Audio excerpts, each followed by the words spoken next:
아니, 한국에서 이게 가능하다고? 한국에서 40년 만에 열린 행사에 큰 충격을 받은 한 대학생이 있는데요. 대체 이 대학생에게 무슨 일이 생긴 걸까요? 오늘의 사연 들어보도록 하겠습니다. 사연 시작하기에 앞서 구독 버튼 한 번만 꾹 눌러주세요.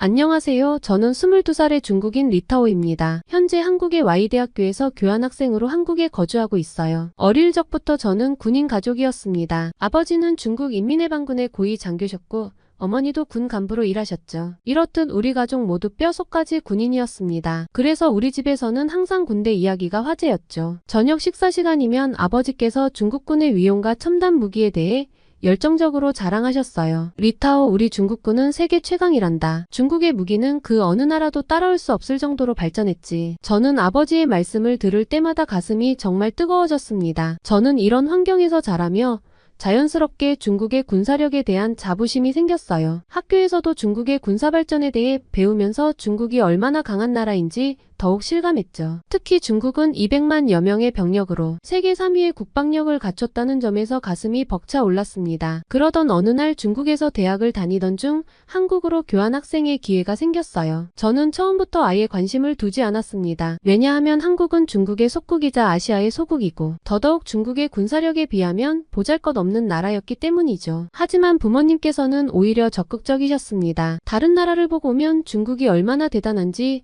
더 잘 알게 될 거야 라고 아버지가 말씀하셨죠. 그렇게 저는 아시아의 작은 나라인 한국에 오게 되었습니다. 한국에 도착했을 때 첫인상은 그저 그랬어요. 서울은 현대적이고 깨끗한 도시였지만 베이징이나 상하이와 비교하면 규모도 작고 특별할 것 없어 보였습니다. 역시 중국이 세계 최고구나라고 생각했죠. 대학 생활은 예상 외로 즐거웠어요. 한국 학생들은 친절했고 수업도 나름 흥미로웠습니다. 특히 지안이라는 친구와 가까워졌는데 그 친구 덕분에 한국 문화에 대해 배울 수 있었어요. 하지만 여전히 마음 한구석에는 보잘것없는 한국에서 내가 뭐 하는 거지? 라는 생각과 함께 중국에 대한 자부심이 더욱 커졌습니다. 그렇게 한국에서 보내는 시간이 많아지면서 의외의 상황을 목격하게 되었어요. K-팝, K-푸드, K-드라마 등 문화적인 면에서 한국의 영향력이 생각보다 크다는 걸 알게 되었죠. 하지만 여전히 군사력만큼은 중국이 훨씬 압도적이라고 확신했습니다. 그러던 어느 날 지안이 평일 낮에 행사를 보러 가자고 뜬금없는 제안을 했어요. 달력을 보니 분명 빨간색 숫자의 휴일이 아니었습니다. 저는 수업을 빼먹고 행사 보러 가는 거니? 라고 했는데 지안은 걱정하지 말라고 했어요. 타오야, 이번 임시 공휴일에 한국에서 40년 만에 열리는 행사가 있어. 퍼레이드도 보고 사람 구경도 할 겸 같이 가볼래? 생각지도 못한 공휴일이라 약속 잡은 것도 없기에 저는 흔쾌히 수락했습니다. 그날 아침 저는 아무 생각 없이 지안과 함께 행사장으로 향했습니다. 그때만 해도 이날이 제가 큰 충격을 받고 인생의 전환점이 될 줄은 꿈에도 몰랐어요. 행사장에 도착하자 거리는 이미 사람들로 가득 차 있었어요. 행사를 보러 온 남녀노소 수많은 사람들과 그리고 외국인 관광객들까지. 분위기는 생각보다 훨씬 열광적이었습니다. 게다가 이상하게도 시민들 손에는 한국 국기인 태극기가 꼭 쥐어져 있었고 수많은 군복을 입은 군인들과 경찰들까지 눈에 들어왔어요. 도대체 무슨 행사인데 이렇게까지 난리법석이지라는 생각이 들었죠. 하지만 곧 제 생각이 얼마나 바보 같은지 깨닫게 될 줄은 몰랐어요. 갑자기 팡파르 소리가 울려 퍼졌고 사람들의 환호성이 뒤따랐습니다. 저도 모르게 시선을 돌렸는데 그 순간 제 눈앞에 믿기 힘든 광경이 펼쳐졌습니다. 처음으로 눈에 띈 것은 한국군의 정예 부대원들이었어요. 그들의 움직임은 마치 로봇처럼 정확하고 일사불란했습니다. 부모님 두 분 모두 군인이고 어렸을 때부터 군인에 대해 잘 알던 제 눈에도 한국군의 훈련 수준이 상당히 높다는 걸 알 수 있었죠. 이거 놀라운데 라고 생각하기 시작했어요. 이러한 모습을 눈치챘는지 옆에 있던 지안이 웃으며 말했습니다. 우리는 한국의 국군의 날을 맞이해서 시가행진을 보러 온 거야. 2년 연속으로 이런 대규모 시가행진이 열린 건 40년 만에 처음이지. 저는 내심 두 눈으로 한국군을 직접 보면 중국군이 얼마나 위대한지 확실히 알 수 있는 좋은 기회라고 생각했습니다. 그저 평범한 퍼레이드라고 생각했는데 머지않아 제 두 눈은 휘둥그레지기 시작했습니다. 그도 그럴 것이 갑자기 관중들 사이에서 환호성이 터져나왔습니다. 저도 모르게 고개를 돌렸는데 그 순간 제 눈을 의심할 수밖에 없었어요. 거대한 미사일 발사대가 천천히 모습을 드러내고 있었거든요. 저 거대한 건 뭐지? 뭐지? 저도 모르게 소리치는 걸 보고 지안이 대답했어요. 아, 저건 현무5 미사일이야. 우리나라에서 자체 개발한 최신형 탄도 미사일이지. 저는 믿을 수 없다는 듯이 계속 그 미사일을 바라봤어요. 크기도 엄청났지만 그 위용이 정말 대단했습니다. 군사 강국인 중국의 미사일과 비교해도 전혀 뒤지지 않아 보였고 오히려 어떤 면에서는 더 발전된 것 같았죠. 현무5 미사일을 보면서 저는 그저 놀라움을 금치 못했어요. 지안이 설명해주는 내용을 들으면서 이 미사일의 놀라운 능력에 대해 점점 더 깊이 이해하게 되었습니다. 타오야, 이 현무5는 우리나라에서 자체 개발한 지대지 탄도 미사일이야. 그 크기가 무려 20m나 되는데 상상이 되니? 저는 그 말을 듣고 더욱 놀랐어요. 20m라니? 그건 6층 건물 높이와 맞먹는 크기였어요. 그 거대한 미사일이 눈앞에서 움직이는 모습은 정말 압도적이었습니다. 지안이 계속해서 설명을 이어갔어요. 이 미사일의 가장 놀라운 점은 탄두 중량이야. 무려 8톤이나 된대. 보통 미사일의 8배나 되는 엄청난 파괴력을 가지고 있지. 저는 그 말을 듣고 섬뜩해졌습니다. 그런 무시무시한 파괴력을 가진 무기가 눈앞에 그것도 한국에 있다니 믿기 힘들었습니다. 탄두 중량이 8톤이면 대략 8메가톤의 폭발력을 말하는데요. 일반적으로 1메가톤으로 도시 인구의 1000만 명을 전멸시킬 수 있는 파괴력을 가집니다. 현무5 미사일이 세계에서 가장 강력한 재래식 미사일이라고 불리는 이유가 여기에 있었습니다. 현무5는 지하 수백 미터 깊이에 있는 벙커도 뚫을 수 있는 최강 벙커 버스터로 적의 지휘부를 한 방에 제거할 수 있을 정도로 강력한 무기였습니다. 그래서 주변 국가들에 대한 전쟁 억지력이 크게 높아졌다고 지안은 말했어요. 현무5 미사일 하나만으로도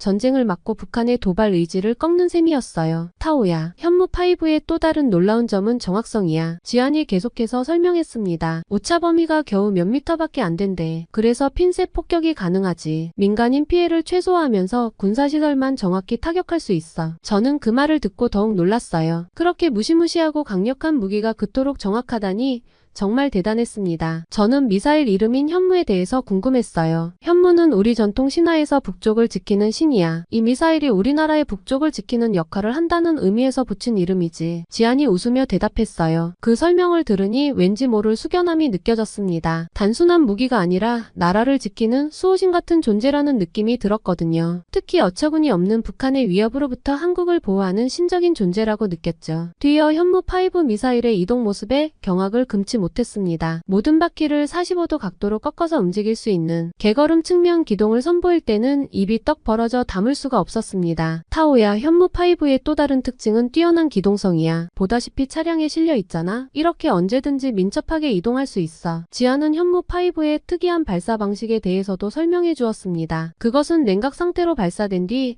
공중에서 엔진에 불이 붙는 형태로서 발사 순간에 적에게 노출될 위험성을 현저히 낮추어 준다고 했어요. 현무5는 기동성이 좋고 발사 형태도 특이해서 실전에서 높은 안정성과 생존성을 유지할 수 있는 무기였습니다. 현무5 미사일을 보면서 저는 군사력이란 단순히 파괴력만이 아니라는 것을 느꼈어요. 정확성, 이동성, 생존성 등 다양한 요소들이 복합적으로 작용해야 진정한 군사력이 되는 거죠. 그리고 한국은 이 모든 면에서 뛰어난 능력을 갖추고 있었습니다. 이후 시가행진에는 한국의 첨단 무기들이 다양하게 등장했습니다. 높은 고도에서 적 미사일을 요격할 수 있는 장거리 지대공 유도 미사일과 F-35A의 스텔스 전투기가 하늘을 가르며 지나갔고 이미 많은 나라에 수출되고 있는 K9 자주포와 천국 미사일 등 다양한 무기체계들이 줄지어 지나갔습니다. 이렇듯 국군의 날 시가행진에는 한국이 자체 개발한 무기들도 많이 소개되었는데 한국의 방위 산업 수준이 얼마나 높아졌는지 내심 놀랄 수밖에 없었답니다. 그리고 그 뒤를 이어 등장한 것들은 저를 더욱 놀라게 했습니다. 거대한 전차들이 천천히 거리를 지나가기 시작했어요. 그 위용이 정말 대단했죠. 저게 K2 흑표 전차야. 세계 최고 수준의 전차 중 하나로 알려져 있어. 지안이 설명해 주었어요. 저는 말문이 막혔답니다. K2 흑표 전차의 디자인과 크기 그리고 첨단 장비들이 정말 인상적이었어요. 중국의 전차들과 비교해도 전혀 뒤지지 않아 보였습니다. 하지만 가장 충격적이었던 건 무인 무기 체계였어요. 대형 공격용 드론과 작은 정찰용 드론들이 편대를 이루어 비행하는 모습은 마치 미래 전쟁의 한 장면 같았습니다. 저게 다 실제로 사용되는 거야? 저는 지안에게 물었어요. 지안은 당연하다는 듯이 대답했습니다. 그럼 우리 군대에서 실제로 사용하고 있는 장비들이야. 아직 시험 단계인 것도 있지만 대부분 실전 배치된 거지. 저는 말문이 막혔어요. 제가 알고 있던 한국군의 모습과는 너무나도 달랐거든요. 첨단 기술, 정밀한 무기체계, 그리고 미래지향적인 발전. 이 모든 것이 제 눈앞에서 펼쳐지고 있었습니다. 너는 어떻게 군사 무기에 대해 잘 아는 거니? 여자임에도 무기에 대해 막힘없이 말하는 지안에게 물어보았습니다. 우리 아빠가 한국 군대에 계시거든. 어렸을 때부터 자연스럽게 알게 되었어. 지안도 저와 같이 군인 가족이라는 공통점이 있었습니다. 행사가 진행될수록 저는 점점 더 혼란스러워졌어요. 중국군에 대한 자부심과 지금 눈앞에서 보고 있는 한국군의 모습 사이에서 갈등이 일어났죠. 어떻게 이런 일이 가능할까? 한국이 이렇게 강한 군대를 가지고 있다니. 특히 현무5 미사일은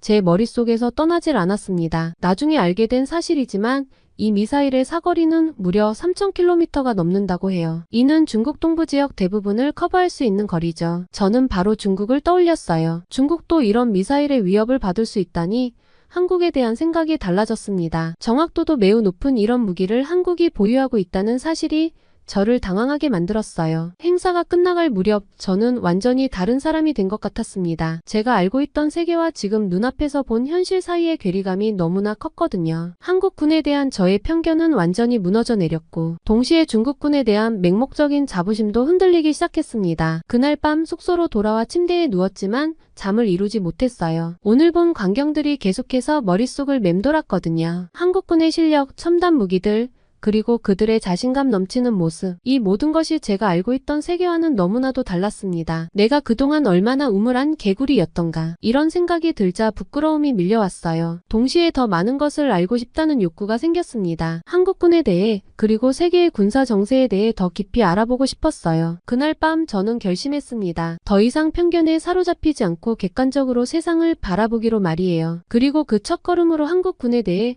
더 자세히 알아보기로 했습니다. 다음 날부터 저는 한국군에 대해 본격적으로 조사하기 시작했습니다. 대학 도서관에서 관련 서적들을 찾아 읽고 인터넷에서 신뢰할 만한 자료들을 수집했어요. 처음에는 단순한 호기심이었지만 점점 더 깊이 알아갈수록 놀라움은 커져갔습니다. 먼저 한국의 국방 예산에 대해 알아봤어요. 2023년 기준으로 한국의 국방 예산은 약 430억 달러, 57조 원이었습니다. GDP 대비 2.7% 수준인데 이는 세계적으로도 높은 수준이었죠. 물론 중국의 국방 예산이 훨씬 크긴 하지만 인구 차이를 고려하면 한국의 1인당 국방 지출이 결코 적지 않다는 걸 알게 되었습니다. 그 다음으로 한국의 무기 체계에 대해 자세히 알아봤어요. 현무 미사일 시리즈는 정말 놀라웠습니다. 현무2는 탄도 미사일, 현무3는 순항 미사일, 그리고 제가 본 현무5는 초대형 탄도 미사일이에요. 특히 현무5는 사거리가 3,000km 이상이며 1톤 이상의 탄두를 탑재할 수 있었습니다. 이는 중국 동부 지역 대부분을 타격할 수 있는 능력이죠. K2 흑표 전차도 인상적이었어요. 첨단 전자장비와 자동 장전장치, 능동 방어체계 등을 갖춘 최신의 전차로 세계 최고 수준의 성능을 자랑했습니다. 심지어 폴란드에 대량 수출도 했더군요. 공군력도 만만치 않았습니다. F-35 스텔스 전투기를 비롯해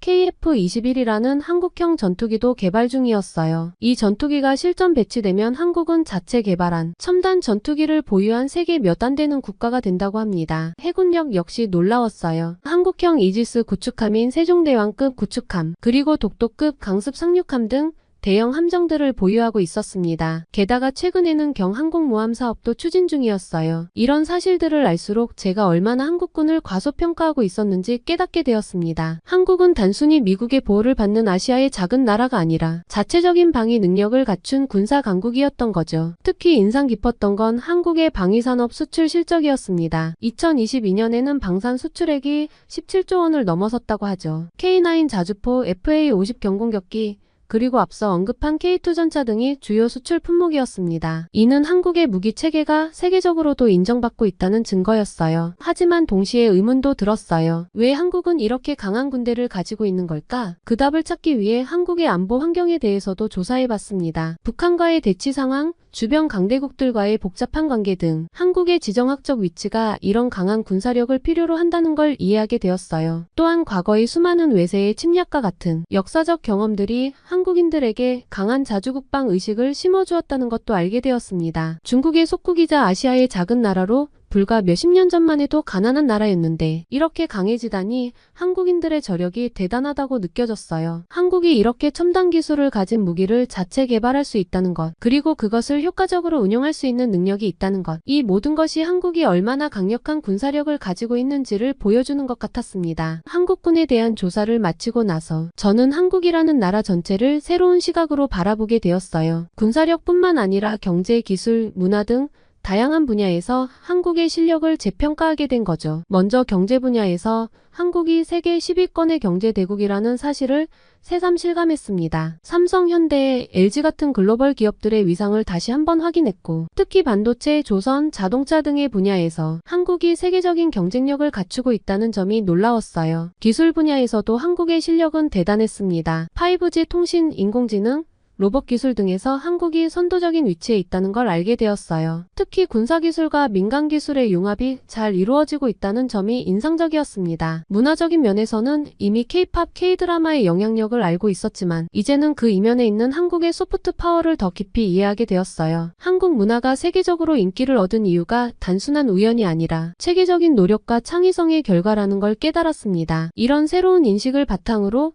저는 한국에서의 일상을 다시 돌아보게 되었어요. 지하철이나 버스를 탈 때마다 느껴지는 효율성, 어디서나 볼 수 있는 첨단 기술, 그리고 사람들의 바쁘면서도 열정적인 모습들, 이 모든 것이 한국의 발전을 뒷받침하는 요소들이라는 걸 이해하게 되었습니다. 특히 한국 사람들의 교육열과 노력하는 태도에 감명을 받았어요. 대학 도서관에서 밤늦게까지 공부하는 학생들, 새벽부터 일하러 나가는 사람들, 이런 모습들이 한국의 빠른 발전을 가능하게 했다는 생각이 들었습니다. 한국에서의 경험은 제 인생의 큰 전환점이 되었습니다. 처음 이 나라에 왔을 때의 저와 지금의 저는 완전히 다른 사람이 된 것 같아요. 편견과 고정관념으로 가득 찼던 제 마음은 이제 호기심과 개방성으로 채워졌습니다. 특히 한국군에 대한 인식 변화는 저에게 큰 충격이었어요. 처음에는 한국군을 과소평가했지만 이제는 그들의 능력과 기술력을 인정하게 되었습니다. 이런 경험을 통해 저는 어떤 대상을 판단할 때 선입견을 버리고 객관적으로 바라보는 것의 중요성을 깨달았어요. 또한 한 나라의 힘은 단순히 군사력이나 경제력만으로 측정할 수 없다는 것도 알게 되었습니다. 한국의 소프트 파워, 즉 문화적 영향력이 얼마나 강력한지를 직접 목격했거든요. K-팝, K-드라마, K-푸드 등 한국 문화가 전 세계적으로 인기를 얻는 모습을 보며 진정한 국력이란 단지 군사력에만 있는 것이 아니었어요. 이러한 깨달음은 제 조국인 중국을 바라보는 시각에도 변화를 가져왔습니다. 여전히 중국을 사랑하고 자랑스럽게 생각하지만 이제는 더 객관적인 시선으로 중국의 장단점을 볼 수 있게 되었어요. 중국의 발전 가능성과 동시에 개선해야 할 점들도 명확히 보이기 시작했습니다. 물론 이런 변화가 늘 즐겁기만 한 것은 아니었습니다. 때로는 제가 알고 있던 진실이 무너지는 것 같아 혼란스럽고 두렵기도 했어요. 하지만 이제는 그런 불편함을 성장의 기회로 받아들일 수 있게 되었습니다. 편안한 거짓말보다는 불편한 진실을 마주하는 것이 더 가치 있다는 것을 알게 되었거든요. 한국에서의 경험이 저에게 가르쳐준 가장 큰 교훈은 열린 마음의 중요성이었습니다. 편견 없이 세상을 바라볼 때 우리는 더 많은 것을 배우고 성장할 수 있다는 걸 깨달았어요. 이제 저는 한국에서의 남은 유학 생활을 더욱 의미 있게 보내고 싶습니다. 더 많이 보고 듣고 배우면서 제 시야를 넓혀가고 싶어요. 앞으로의 여정이 어떨지 정확히 알 수는 없지만 한 가지 확실한 건 이제 저는 더 넓은 세상을 향해 한 걸음 내디딜 준비가 되었다는 거예요. 그리고 언젠가 중국으로 돌아가면 한국에서 얻은 경험과 지식을 바탕으로 중국에 기여하고 싶습니다. 한국이라는 나라가 저에게 가르쳐준 것들은 단순히 지식이 아니었어요. 세상을 바라보는 새로운 시각, 그리고 끊임없이 발전하고자 하는 열정, 이것들이야말로 제가 한국에서 얻은 가장 값진 선물이 아닐까요? 이제 저는 새로운 눈으로 세상을 바라봅니다. 두려움 대신 호기심으로, 편견 대신 개방성으로 가득 찬 마음으로 말이에요. 마지막으로 한국을 중국의 속국이자 아시아의 가난한 작은 나라라고 생각했던 것에 한국 분들에게 사죄를 드립니다. 지금까지 긴 사연 읽어주셔서 감사합니다.